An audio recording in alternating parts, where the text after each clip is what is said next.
Guys, Russ who drives the bus here. So today's video I'm going to cover is going to be like a recap for season 1. I'm going to throw in some other stuff to talk about, and let's get right into it. So we have about 4 days left. My first thing I would suggest that a lot of people don't take advantage of is going to be your allies. So it's really big, I think, to get your allies involved as much as you can, because then you're going to have predicaments where, like this, is wide open, right? So if I have my ally there and they have an understanding of what my plan are, where I plan to go, what my goals are for this whole season, then they have an understanding and we can help each other, right? They can help us reset. The last thing I want to do is have this lingering for days at a time when we only have a couple days left, right? It's the last thing I want to do. So what I want to do is make sure that they understand that we're aligned and what our goals are, right?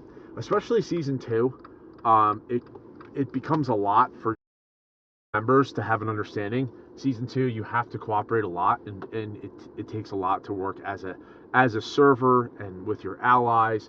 So a lot of that aspect where a lot of people believe they can do it by themselves, unless you have an extremely large alliance, super powerful, very, very rarely can one alliance on a server be able to fight multiple ones. Reason being is you can't be at more than one place at once, right? You can, but highly doubt that you have enough whales or enough larger players to be able to split up your alliance and do that. So you have to rely on other people, whether it's in your server or outside. Some people get frustrated. They decide they're not going to help the server, all sorts of stuff. But anyway, we're not going to get into that. So what I'm going to cover is some things that are coming up, what I suggest for future seasons to recap season 1. This is more of a guide for people who are currently in season 1 about to end, which again, the 4 days, if you're still in season 1 in our range, the 4 days is only for the points and to get your rewards, wherever that may be, queen, pawn, whatever. This is a time to calculate what you want to do. The reason I say you want to have your allies work with you, because here's an advantage, or disadvantage, we should say. So here is a level, I'll show you real fast. Here's a level 6, right? So I can't take, for example, no one can go after this for 2 days, right? Because there is, let me just find it real fast. Well, anyway, there is a level 6 on the other side, similar to this one.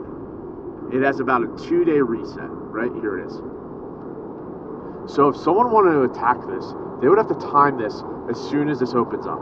The only negative for the person who has this right now is the fact that this opens right when Warzone Duel starts, which means if you're in the middle of a Warzone Duel and not like it matters now they lost, but for example, someone wanted to attack it, that would be the most opportune time. This is where alliances come into play and allies, because now they can reset this, and instead of being 2 minutes, which is going to bring you to Saturday, you could reset it and you're going to have 3 days, 4 days, and get you well over that hump to not have to worry about resetting this and possibly losing it. But you also want to back yourself up. So we're kind of in a good position. I don't have to really worry unless this one alliance, which is not that strong from another server, tries to attack us and take level 6. Besides that, it's our allies on the server. So that's why I said, as long as you have a good working relationship with them, I don't foresee an issue. So you back yourself up, make sure you're covered. So if you do decide you're going to take a shot at something larger, whether it's going from pawn to queen, queen to king, usually queen to king, you already have an understanding of who the strongest server or alliances are in servers and groupings, so you kind of have an understanding of what's going to happen. So that's really, usually it's very rare you see that unless you have two mega alliances that are battling each other. Very rarely do you see that happen. The next thing I would cover is what my suggestions are. So again, I have a guide on this, so I'm not going to go in crazy detail. I have my thoughts on it as well in that. So, but his professions, I hear this a lot, we go over it a lot. In season 1 it goes level 40. The biggest takeaway I could say is if you are done building, let's say you're at HQ 30 and you have nothing else major to build, the next season I would still get ready, because again, just because you have nothing to build building wise doesn't mean you're not still working on your tech. You're not still working on all these other avenues that require a lot of stuff. And the biggest issue you're going to run into most of the time that I see for a lot of players is gold, just in general, obviously, or in other things you run out of very, very, very quickly. Excuse me, but that's one of the most common things that I see people have issues with. And one way to combat that, I would say, is your profession.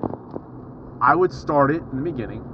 Again, the only people I really think should go Warlord are going to be your larger players who are rally leaders, not rally joiners, because the benefits you get from it directly affect you for battles, right? If you're not the strongest player, you're a mid player, again, we have rally joiners, we have rally starters. Rally starters is going to be a bigger player, gear's more squared away, probably spending a little bit more money. Rally joiner, there's nothing wrong with it. Maybe a dolphin, medium-sized player. Your biggest goal is to get as strong as you possibly can to help support your biggest players for when they attack people. They're not just getting wrecked because it's one large player and it's all, players whose gear's not proper, their other equipment like their drone and things like that aren't taken care of. It's all those things like that. So if you run into those issues, then obviously that could be a problem. That's why I said you have to be realistic with what your goals are, whether it's for the season, it's for you as a player, alliance, or your allies. If you all have them aligned, you can't lie to yourself, right?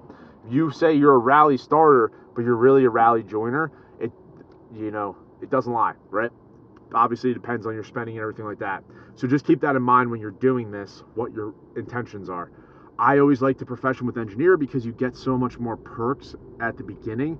I'd rather have it in the beginning, and then as you get up to those levels, then you can always switch it over once you got what you want. I want to try to maximize as much as I can to get my tech up in certain areas up as much as possible. So that's why I say usually go profession, but again, I have a full breakdown, guides and everything else like that. But the key takeaways here are focusing on season one.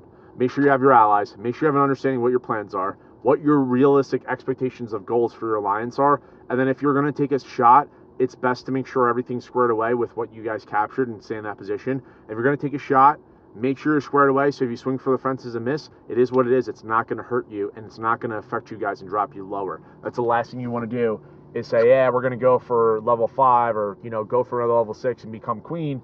And then you don't factor in that you have another one, and then you leave yourself vulnerable and you literally lose it, and then you drop down lower. Don't do that, right? Then you have the Gorilla coming out, season 2. That's going to be the introduction of it, where you have to take care of it. That's going to be at day 89. And then we have all the other hero stuff coming out. So I'm doing a guide now on what happens after season 1, because season 1 will continue. You won't have the rewards after 4 days.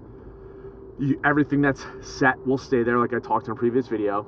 And then I'm going to prepare everyone for season 2, what the difference is, what are coming up, as well as I believe the holiday event's going to be out relatively soon. I'd probably say by next reset it'll be out, most likely. I would say Monday, rolling into Christmas holiday coming up. So that's what I would say. Just keep an eye out for that. And really, like I said, hopefully these videos are helping you guys. I'm going to have a ton of stuff coming out as far as guides, one-on-ones for everyone. So if you're interested in that, reach out to me.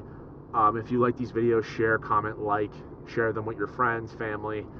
And the last thing I would say is if you want to donate to the channel, help it grow, I appreciate that a lot. It helps me grow, give you guys insight of where I think you should spend, as well as some other areas. So if you have any questions, comments, concerns about that, just reach out to me in the game. Twitch, Discord, or in the game. And without anything else, guys, I'll see you guys in the game. Later.